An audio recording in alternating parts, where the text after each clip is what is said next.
The water still covers everything. The horizon is a grey mirror that merges with the sky in all directions. But something is changing. The clouds, for the first time in nearly 5 months, begin to tear open. In a few minutes, a ray of sun will touch the face of the earth.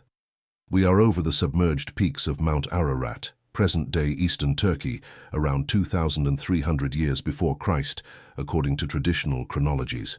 What happens here marks the restart of human history. The Ark floats. 150 days have passed since the fountains of the great deep were broken up and the windows of heaven were opened. The text of Genesis records that the waters prevailed upon the earth, covering even the highest mountains. Now, at this precise instant, the wind blows. God, according to the biblical account, made a wind to pass over the earth. The waters begin to assuage, and inside that wooden structure that sways gently upon the waves, 8 people wait without knowing that the worst has already passed. Before we begin, write in the comments from where you are watching. Leave your like, subscribe to the channel, and activate the bell. We continue. The air is still heavy with humidity. The smell is of stagnant water, of damp wood, of confined life. But there is something different. For the first time since the door of the ark was shut by God himself, as the sacred text narrates, a sliver of clarity pierces the mantle of clouds. The sky is about to reveal itself again. Before we begin, write in the comments from where you are watching. Leave your like, subscribe to the channel, and activate the bell. We continue. To understand what this moment represents, it is necessary to step back and reconstruct what existed before. The antediluvian world, according to the biblical account, was a corrupted world. Genesis chapter 6 describes an earth where the wickedness of man had multiplied, where every imagination of the thoughts of the human heart was continually evil. Violence filled the earth. Humanity had strayed from its original purpose to such an extent that the Creator himself, according to the text, repented that he had made man. But there was one exception. Noah. The text describes him as a just man, perfect among his contemporaries, someone who walked with God. His name, in Hebrew, derives from a root that means rest or comfort. And it was to him that the impossible order came, to build an ark of gopher wood, or gopher in the original Hebrew, a tree whose exact identification is still debated by scholars. The specified dimensions are precise: 300 cubits in length, 50 in breadth, 30 in height. Converting to modern measurements, approximately 137 meters in length, 23 meters in width, and 14 meters in height. A massive structure. Modern naval engineers who analyze these proportions confirm they represent a remarkably stable design for an ocean-going vessel. The construction took decades. Jewish traditions speak of 120 years. During all this time, according to interpretations of the biblical text, Noah also preached, warning his contemporaries about the coming judgment. No one believed. No one entered the ark besides his immediate family, his wife, whose name is not recorded in the scriptures, his 3 sons, Shem, Ham, and Japheth, and the wives of each of them. 8 people, all the humanity that would survive. Now the camera pulls back to show the ark as it is at this moment, floating over the abyss. The structure is imposing even from a distance, 3 stories as specified in the original text. Coated inside and out with bitumen, the Hebrew kopher, a waterproofing substance that archaeology confirms was widely used in Mesopotamian antiquity for the caulking of vessels. The external color is dark, almost black, the result of layers of pitch applied across the entire surface. There are no sails, there is no rudder, there is no propulsion system. This is not a vessel for navigation, it is a survival box. Its purpose is not to go anywhere. Its purpose is to float, to preserve the life within it, while the judgment passes outside. The only visible opening is a window at the top that Zohar mentioned in Genesis, measuring approximately 1 cubit, about 45 centimeters. Through it enters the little light that penetrates the clouds. Through it, eventually, Noah will send birds to test if there is dry land.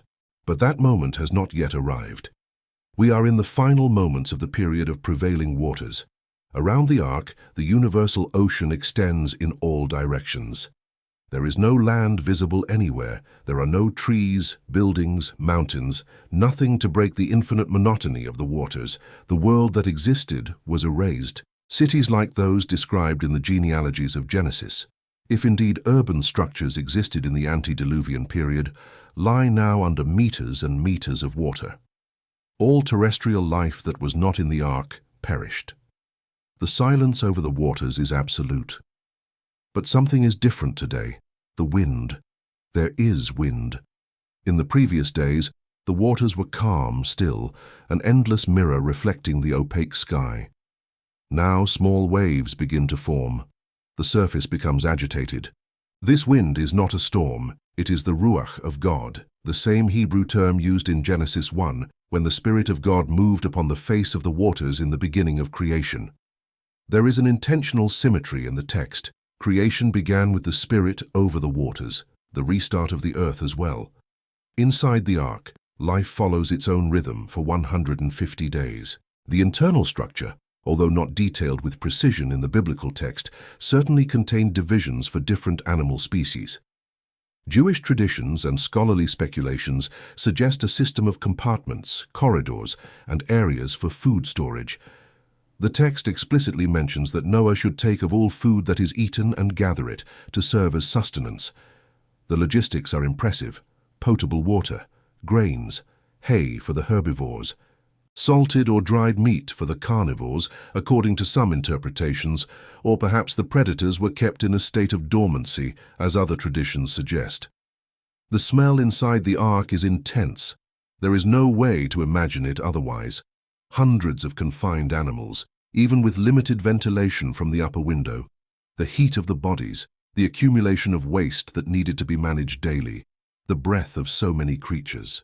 Scholars who attempted to calculate the viability of the ark point out that the maintenance work for 8 people caring for so many animals would be exhausting.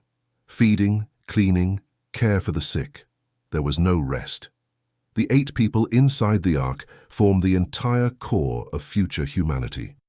Noah, the patriarch, whom the text indicates was 600 years old when the flood came.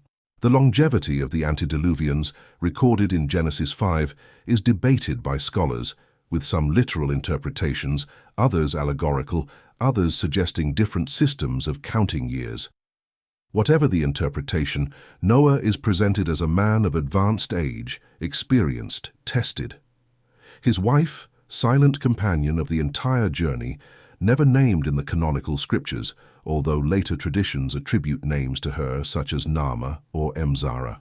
The 3 sons represent the 3 lineages that will repopulate the earth. Shem, ancestor of the Semitic peoples, including the Hebrews. Ham, ancestor of the Hamitic peoples, including Egyptians and Canaanites. Japheth, ancestor of the Japhetic peoples, including many European and Asian nations according to the Table of Nations in Genesis 10. Their wives, likewise unnamed, carry in their wombs the potential of all future humanity. Each represents a maternal lineage that will intertwine with the paternal lineages to form the diversity of the peoples of the earth. What are these 8 people doing at this exact moment? The text does not detail, but the inference is reasonable. The routine of caring for the animals continues. Perhaps some rest while others work. Perhaps they are gathered for a meal. Perhaps they pray, as they certainly did during the entire period of the flood. The later text will mention that Noah will build an altar upon leaving the ark, indicating a practice of worship that probably did not begin only at that moment. Now the camera turns to the sky. What is seen is extraordinary. The clouds that covered the earth for months begin to move. Not in a chaotic way as in a storm, but ordered, as if an invisible hand were pushing them away. The wind that God made to pass over the earth is fulfilling its purpose. The masses of vapor, heavy with moisture, move at a perceptible speed, and between them, rifts of light. The light that breaks through is different from any light seen in 150 days. It is golden, it is warm, it is direct, not diffuse. The sun, hidden for so long, begins to reveal itself. The first rays touch the surface of the waters and create reflections that hurt eyes accustomed to perpetual gloom. The water, until then dark grey, gains tones of blue where the light penetrates it. This is the turning point. There is no fanfare. There is no voice from heaven announcing the end of judgment. Only the wind, the light, and the water level, which imperceptibly begins to drop. The fountains of the deep are being closed. The windows of heaven are being restrained. The rain that fell for 40 days and 40 nights will not return. The cycle of destruction has ended. The cycle of restoration begins. Inside the ark, it is possible that the occupants do not yet fully perceive what is happening. The structure continues to float. The sway is the same. The animals continue making their sounds. But if someone looks through the upper window at this instant, they will see the impossible. Blue sky. Only fragments between the clouds, but blue sky. A color not seen since before the flood. A color that signifies hope. Mount Ararat, where the ark will eventually rest, is still submerged. Its peaks of more than 5,000 meters, the highest in the region, lie under the waters that covered even the highest mountains. But as the waters assuage, day after day, Ararat will be the first land to emerge. Modern archaeology identifies Mount Ararat, called ARARAT in Turkish, as a dormant volcano in present-day eastern Turkey, near the border with Armenia and Iran. Expeditions throughout the centuries sought traces of the ark on its slopes covered in perpetual ice. No conclusive evidence was found, but reports of anomalous formations in the ice and rock fuel the search to this day. The text of Genesis is precise regarding the chronology. In the second month, on the 17th day of the month, the fountains of the great deep were broken up. 150 days later, the waters began to diminish. In the 7th month, on the 17th day, the ark rested upon Ararat. 40 more days, and Noah opened the window and sent forth a raven, which went to and fro until the waters were dried up. Then a dove, which returned without finding a rest. 7 days later, again the dove, which returned with an olive leaf in its beak. The olive tree, a tree with deep roots capable of surviving partially submerged, became a universal symbol of peace and restart. 7 days more, the dove sent again did not return. It had found land. But all this is still to come. At this moment, in this instant that we reconstruct, the waters still cover everything. The ark still floats freely over the abyss. The dove is still in its compartment, unaware of the role it will play in history. Noah still does not know when he will step on dry ground. The 8 souls inside the wooden box still live in suspension, between a world that was destroyed and a world that does not yet exist. The sky continues to open, the clouds retreat, the wind persists, constant, like divine breath upon the face of the waters. The temperature begins to change. The cold and humid air that prevailed during the entire flood gives way to something milder. The sun, emerging more and more between the rifts in the clouds, warms the surface of the water. Vapor rises in delicate threads. The earth is beginning its drying process, even though it is still entirely submerged. The narrative of the flood is not exclusive to the biblical text. Cultures around the world preserve memories of a great inundation. The Epic of Gilgamesh, a Mesopotamian text that predates the oldest biblical manuscripts in its written form, tells a similar story. Utnapishtim, building a vessel by divine order, surviving a flood sent by the gods, landing on a mountain, sending birds to test the land. The similarities are remarkable, the differences equally so. In the Mesopotamian account, the gods act by whim and are frightened by their own destruction.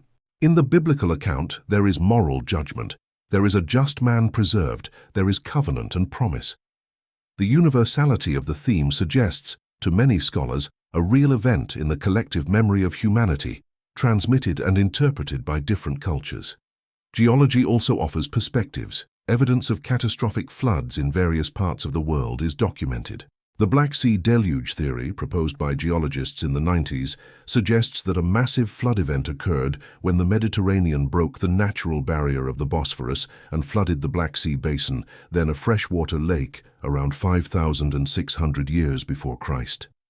Neolithic communities around this lake would have been devastated and dispersed, carrying with them the memory of the cataclysm. Other researchers point to flood sediments in the Mesopotamian plain as possible evidence. No current scientific theory confirms a truly global flood covering the entire terrestrial surface. But the memory of destroying waters is inscribed in narratives of peoples separated by oceans and millennia. The ark sways gently. The wind that would assuage the waters also agitates their surface. Inside, the animals feel the change. Creatures that were in a state of lethargy or unusual calm during the flood, perhaps by divine intervention according to traditional interpretations, begin to stir. There are more sounds, more movement. Something in their instincts perceives that the period of confinement is coming to an end. The 8 humans also feel it. The different light entering through the window. The air that begins to change. The movement of the waters that is no longer the same. 150 days in total isolation altered their perception of time, of space, of themselves. They entered the ark as inhabitants of a populated world, however corrupt it was. They will leave as the only ones. The responsibility they carry is absolute, the weight unimaginable. The sun is now clearly visible through the dissipating clouds. Its light illuminates the scene in a way that was not possible an hour ago. The water reflects the blue of the sky. The horizon, once a blurred line between greys, now clearly distinguishes water and air. The world is reorganizing itself. The categories of creation, separated in the beginning according to Genesis 1, waters above and waters below, sky and earth, are re-establishing themselves. And then it happens. Total clarity. The sky opens completely over the ark. Clouds still hover on the distant horizon, but directly above the deep blue reveals itself as it has not been seen since before the flood. The sun, in its position in the firmament, pours light without obstacles upon the wooden vessel and the waters that surround it.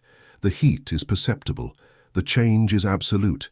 This is the end of the flood, not the end of the waters upon the earth, which will still take months to complete, but the end of judgment, the end of destruction, the end of the period in which the heavens poured their mortal cargo upon the earth. From this moment, restoration begins, slow, gradual, but irreversible. Inside the ark, if someone looks through the window at this instant, they see the impossible made real. Clear sky, bright sun, visible hope.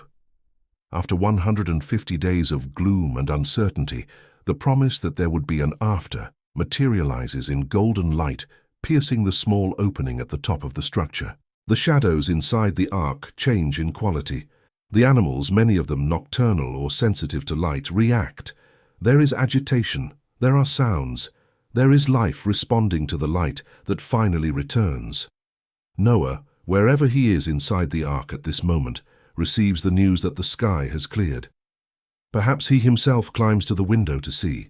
Perhaps one of his sons brings him the information. The text does not detail. But the inevitable reaction is one of profound relief mixed with a new anxiety. How much longer? When will there be land? What will the world outside be like? Everything they knew was destroyed. They will have to rebuild from scratch. They will have to relearn how to live in a land washed by judgment. The promise that will come later, the bow in the clouds as a sign of an eternal covenant, has not yet been given. That moment will come after Noah leaves the ark, builds his altar, and offers his sacrifice. Then God will speak, establishing the Noachian covenant that will guarantee that never again will there be a flood to destroy all flesh. The rainbow, a natural phenomenon of the refraction of light in water droplets, will receive transcendent meaning. Every time it appears in the clouds after the rain, it will recall the eternal covenant between God and every living creature. But that moment is still weeks in the future. Now, in this instant of open sky over the infinite waters, there is only the present, the light, the wind, the ark floating. 8 people and their cargo of animal life, sole survivors of a drowned world. And above all, literally, the blue sky, which signifies that the period of judgment has ended. The earth will take months to dry completely. The ark will rest on Ararat in the 7th month. The waters will continue to assuage until the 10th month, when the tops of the mountains will appear. 40 days later, Noah will open the window and begin the test with the birds. The dove with the olive leaf will come even later. And finally, in the 2nd month of the following year, the earth will be dry enough for God to command, "Go forth of the ark, thou and thy wife, and thy sons wives with thee. Bring forth with thee every living thing that is with thee, of all flesh, both of fowl and of cattle, and of every creeping thing that creepeth upon the earth." The exit from the ark is an absolute restart. Noah and his family will step into a world empty of humanity. There will be no cities to visit, peoples to meet, cultures to know beyond their own. All antediluvian civilization, if it existed in developed form, was erased. Every human memory outside those 8 mines was extinguished. Human history restarts with a family on a mountain in present-day Turkey. The legacy of this moment extends for millennia. All humanity, according to the biblical genealogy, descends from Noah. All the peoples of the earth are Noachian. The covenant of the rainbow remains as a universal symbol of hope after the storm. The narrative of the flood influenced art, literature, theology, and even scientific debates for thousands of years. The search for the Ark on Mount Ararat continues to this day, driven by faith, curiosity, or both. Modern Mount Ararat, ARARAT, rises majestic in eastern Turkey, visible from great distances, its summit covered in perpetual snow above 4,000 meters. Armenian communities consider the mountain sacred, central to their national identity. Expeditions continue to explore its slopes, especially the region known as the Ararat Anomaly, a formation that some believe to be the remains of the Ark. No conclusive proof has emerged, but the mountain remains as a physical monument to the narrative, a silent witness to a story that, believed literally or not, shaped civilizations. The sky over Ararat on that day, more than 4,000 years ago according to traditional chronologies, changed color, from gray to blue, from judgment to grace, from end to restart. The 8 people in the ark had no way of fully knowing what that open sky would mean. They had no way of imagining the peoples that would descend from them, the nations that would arise, the empires that would rise and fall, the scriptures that would record their history, the world that would exist because they survived. They only saw the sun. They felt the heat. They breathed air that was beginning to change. And they knew, in the depths of their hearts exhausted by 5 months of confinement and uncertainty, that there was hope. The wind continues blowing. The waters continue to assuage. The ark continues floating, but now toward a destination, Ararat, the mountain that will receive the survivors of the flood, the mountain where humanity will restart, the mountain that will witness the first sacrifice of the new world and the eternal covenant sealed with a bow of colors in the sky. This is the moment. The sky over Mount Ararat, still submerged under the waters of the flood, finally opens. Light returns to the earth. The judgment has ended. Grace begins. And all that will come after, all human history of the last 4 millennia, every civilization, every people, every nation, every faith that recognizes this account, begins here. In this instant of blue sky over infinite waters, in this wooden ark floating alone over the abyss, in these 8 souls who carry on their shoulders the weight and the promise of all future humanity, the sun shines, the clouds dissipate, the world that will be our world begins to be born. If this documentary illuminated your understanding of sacred history, subscribe to the channel. Activate notifications. Each episode is a journey to the past to understand the present. Leave in the comments, what other biblical moments would you like to see reconstructed? Share with those who seek to know the history behind the faith. Until the next reconstruction.